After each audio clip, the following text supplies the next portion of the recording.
Hello, I'm Simon, aka Red Leader, from the organising team at Inspire Rides.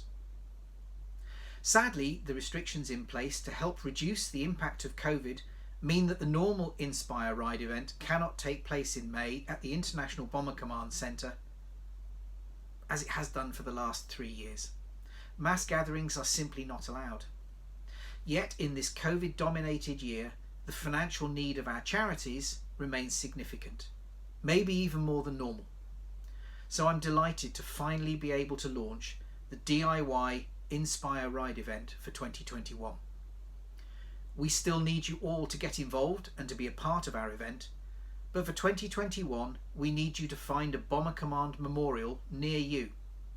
Then, on the 9th of May, which would have been the date of our event at the IBCC in normal times, ride your bike to the Bomber Command Memorial by yourself, with your friends, with your club, doesn't matter. When you get there, take a picture of you all with the memorial, post it up on our Facebook page. That's the community element of what we're trying to do.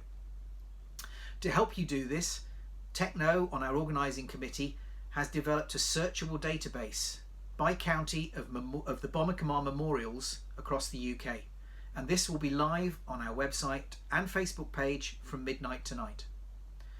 Most importantly though, we need you to purchase your Inspire Ride 2021 DIY event sticker online at the International Bomber Command Centre website. As with all our previous events, it is just £10 a bike, and every single penny of your £10 will go to charity. Every single penny. Aside from the commemoration of the men and women of Bomber Command, this is after all a charity event, and you buying your sticker is directly raising money for our amazing charities. You will find the link you need to get your sticker and donate your £10 on our Facebook page and on our website. Search for Inspire Ride on Facebook or go to the website at www.inspireride.org.uk. It's a great cause, it's a great reason to get out and ride your bike, and it's somewhere new to ride as a destination. Thank you so much for your support, and ride safe.